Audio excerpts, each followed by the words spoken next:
আমাদের ছেলে প্লেয়াররা যেমন খুব ভালো খেলে, আমাদের মেয়েরাও খুব ভালো খেলে, দেখতেই পারলেন। সো আমরা ভীষণ আশাবাদী, অনেক এক্সাইটেড ছিলাম। আমি তো প্রথমবার খেললাম, so I was really excited and আমার এখনো খুব ভালো লাগছে। ডেফিনেটলি বেড়ে গিয়েছিল, একটা আউট করার পরে তো আরো বেশি কনফিডেন্ট বেড়ে গিয়েছিল। নেক্সট টাইম ছক্কা মারতে চাই, আমার হাতে যদি ব্যাট আসে আমি ট্রাই করবো, বাট আমার থেকেও ভালো খেলে আমার টিমের বাকি প্লেয়াররা, তো ওরা খেলাই বেটার আর কি আমার মনে হয়।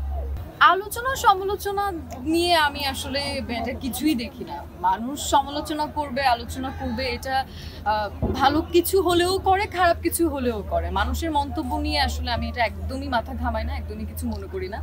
আমার কাছে মনে হয় যে নতুনত্ব কিছু হচ্ছে, ভালো, সবাই মজা করছে, এনজয় করছে, কেন না, why not?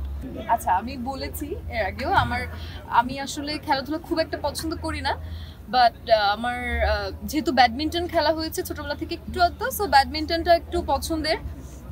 আর এখন মানে এইবার খেলার পরে আমার ক্রিকেট সম্পর্কে অনেক কিছু ধারণা হলো, আমি যেটা একেবারেই জানতাম না, অনেক কিছু এখন জানতে পারলাম। তো এখন আমার ক্রিকেটও মনে হয় নেক্সট টাইম থেকে ক্রিকেট খেলা আমার দেখা হবে, এন্ড ভীষণ ভালো লাগছে। না, আমাকে আমাদের এখানকার কোচরাই পরামর্শ দিচ্ছে, টিম মেম্বাররা আমাকে পরামর্শ দিচ্ছে, এটাই।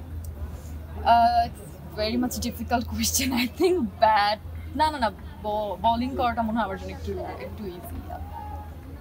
কোন ক্রিকেটারকে সবচেয়ে বেশি পছন্দ হয় আপনার, কাকে ভালো লাগে? সাকিব আল হাসান, ডেফিনেটলি মাশরাফি ভাই, সাকিব আল হাসান। কারণটা কি? কারণটা সাকিব আল হাসানকে অপছন্দ করার তো কোনো কারণ আমি দেখছি না।